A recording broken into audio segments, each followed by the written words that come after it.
महाराज रावण के पार्थिव शरीर को ले जाकर उसकी अंत्येष्टि कराइए। ये कार्य आपको ही करना है। आज आप जा रही हो जी। खुशी है जाने की? जी।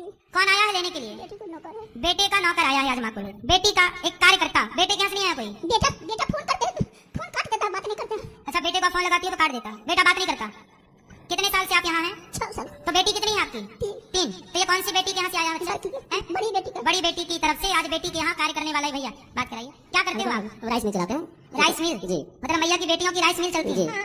तो राइस मिल आप चलाते हो? जी। अच्छा, इनकी बेटी ने जी। आपको बोला कि जाओ मैया को ले लेते आओ। आओ, सेवा पानी हम करेंगे। तो आज बड़ी बेटी के यहाँ का एक कार्यकर्ता माँ को लेने के लिए आया है। चलो, बेटी कितनी अच्छी है, कम से कम बेटी को अपनी माँ की याद तो आई। बेटे को अभी भी फोन लगाती है मैया तो काट देता। बेटा तो फोन भी नहीं करता, बेटे को याद नहीं आई माँ की। अब देखो मैया बिल्कुल अति वृद्ध है। ये स्थिति अब बिल्कुल अति वृद्ध की है। ये उम्र सेवा करने की है, पर बेटा सेवा नहीं करता। जिस माँ ने बच्चों को पाल पोस के बड़ा किया, पढ़ाया लिखाया, काबिल बनाया, ऐसी क्या गलती हो जाती है माओ से कि बच्चे अपनी माँ को घर से निकाल देते हैं? मैया ऐसा क्या हुआ कि बेटे ने ऐसा काम किया? क्या कहें, वो अपनी पत्नी की बातें लेकर के चलता है तो माँ का नहीं समझता कि कौन है, पत्नी नहीं समझता है, बेटो नहीं समझता कि कौन है। ना तो बहू आपको समझती है ना बेटा। बुढ़ापे में व्यक्ति देखो अकेला हो जाता है। कितने बेटे हैं मैया आपके? क्या? 4 बेटे हैं और एक भी बेटा सेवा करने को तैयार नहीं। अब ये बेटा पता नहीं माँ की मृत्यु में भी ये बेटे आएंगे कि नहीं आएंगे, कोई उम्मीद और कोई संभावना है? बात नहीं करते, पता नहीं क्या हो गया। मैया मत रोइए मेरी माँ, आपका ये बेटा है, आप बेटी के पास जा रही हैं, जाओ, लेकिन आपका ये 5वां बेटा ये दास रहेगा सदा। हम भी आपके बेटे हैं ना?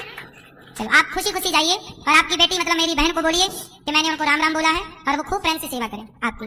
6 वर्ष तक जो बन पड़ी टूटी फूटी माँ की सेवा ये दास अनिरुद्ध ने की। देखो, इंसानियत के नाते जब इनके अपने बच्चे सेवा नहीं करते तो मेरी जिम्मेदारी होती है कि मेरे द्वार पर कोई आए तो मैं उसकी सेवा करूं। मैं स्वयं टाइम निकाल के माँ के चरण दबाने की सेवा करता हूँ। एक माँ जा रही है और फिर भी अभी 309 वृद्ध माँ गौरी गोपाल में है। पता नहीं उनके बेटे उनकी बेटियां कब आएंगी। अभी इन माँ के बेटे आने बाकी हैं, कब तक आएंगे? तब तक जिम्मेदारी है या नहीं? हम तो हर बेटा बेटी से यही कहते हैं, अपनी माँ को ले जाओ और सेवा करो। ये माँ नहीं है, भगवान है। माँ की दुआएं कभी खाली नहीं जाती, ये बात भगवान से भी टाली नहीं जाती। बर्तन मांज कर 4 बच्चों का पेट भर लेती है माँ, और उन 4 बच्चों से एक बूढ़ी माता पाली नहीं जाती।